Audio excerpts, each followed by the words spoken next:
নমস্কার, শুভ সন্ধ্যা।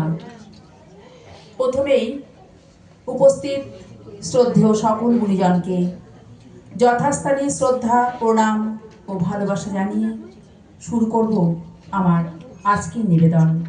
তার আগে আন্তরিকভাবে কৃতজ্ঞ যার কাছে, যার আমন্ত্রণে আজ আমি এই মঞ্চে।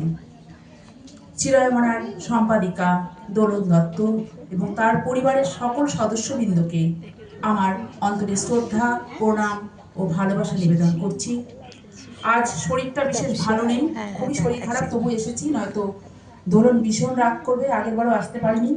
তাই আজ আর না দেখে নয়, দেখেই একটা কবিতা পাঠ করছি। আমার অত্যন্ত প্রিয় কবি শুভ দাশগুপ্তের লেখা কবিতা আমি সুভাষ বলছি। তোমার পাথরে দিয়েছি মালা, এত মালা, এত ফুল, তুমি ঢাকা পড়ে গেছো। তুমি পাথর না হলে রাগ করতে। 56 বছর আগের এক মধ্যরাতে এলগিন রোডের 3 তলার ঘরে আলো জ্বলছিল। চাদর গায়ের এক ছায়া মূর্তি পায়চারি করছিল অবিরাম।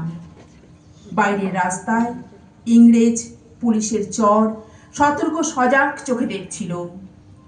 তার সব সতর্কতাকে বুদ্ধ বানিয়ে তুমি তখন অন্ধকার চিরে ছুটে চলেছ আলোর পথে। দেশের মানুষ, কাকপক্ষী কেউ টের পায়নি। তুমি চলে যাবার পর 56টা শীত, বর্ষা, গ্রীষ্ম উধাও, তুমিও। সেই থেকে প্রত্যেক জানুয়ারিতে পৃথিবীর এপাড়া ওপাড়া সব মাটিতে তোমার অনস্বর পায়ের ছাপ। সব রাইফেলে তোমার বুকের বারুদ, সব কুচকাওয়াজে তোমার স্বপ্নের ছন্দ। পরশ পাথরের মতো স্বাধীনতাকে খুঁজেছে তোমার অন্তরে লুকিয়ে থাকা খেপা। তোমার গন্তব্য ছিল স্বাধীনতা, তোমার পথ ছিল স্বাধীনতা, তোমার স্বপ্নও ছিল স্বাধীনতা, তোমার প্রেম ছিল স্বাধীনতা। তুমি রক্ত চেয়েছিলে স্বাধীনতার জন্য, তাই তুমি পাথর। যারা স্বাধীনতার আড়ালে চেয়েছিল গদি, চেয়েছিল সিংহাসন, ইংরেজের ছেড়ে যাওয়া লুটের রাজ্যপাট, তারা রইল সুখে। ভারতবর্ষের টাকায় তাদের মুখ, তোমার নয়। ভারতবর্ষের অফিসে আদালতে তাদের ছবি, তোমার নয়। ভারতবর্ষের সংবিধানে তাদের শৈশাবুত, তোমার নয়। ইংরেজ গরিব মানুষকে পায়ের নিচে রাখত, আমরা বড়লোকদের মাথায় করে রেখেছি। স্মাগলার কিংবা ডাকাতকে জোর হাতে সভাপতির আসনে আহ্বান করেছি। ইংরেজ এদেশের ধন সম্পত্তি লুট করত, আমরা দেশটাকে বেচে দিচ্ছি। ইংরেজ দিয়েছে চাবুক, লাঠি, গুলি, আমরা দিয়েছি মাস্তান, মাফিয়া, নেতা আর বুলি। ইংরেজ দিয়েছে কালাপানি, সেলুলার জেল, আমরা দিয়েছি টিভিতে সুপারহিট মোকাবিলা আর আইনসভায় আয়ারাম গয়ারামের খেল। 56 বছর আগের এক মধ্যরাতে পরাধীন এই দেশ ছেড়ে তুমি চলে গিয়েছিলে স্বাধীন এক স্বদেশে ফিরে আসার স্বপ্ন নিয়ে।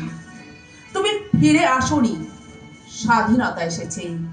তার কাঁধের ঝুলি ভরে নিয়ে এসেছে ভোট নামক রাজস্ব যজ্ঞ, গণতন্ত্র নামক চিরায়ত মাৎসন্যায়, প্রগতি নামক লোক ঠাকানো স্ট্যাটিস্টিক্স, সংহতি নামক বিস্ফোরণের চুরমার, ঐতিহ্য নামক মন্দির মসজিদের ঝগড়া, আর সমুদ্র হিমাচল ভরিয়ে দেওয়া ভাষণ, ভাষণ আর ভাষণ।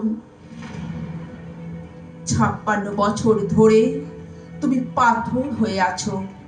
56 বছর ধরে ভারতবর্ষ অধীর অপেক্ষায় কান পেতে আছে। ইথার তরঙ্গে কবে হঠাৎ শোনা যাবে স্বাধীনতার নিজস্ব কণ্ঠস্বর। আমি সুভাষ বলছি, আমি সুভাষ বলছি। নমস্কার।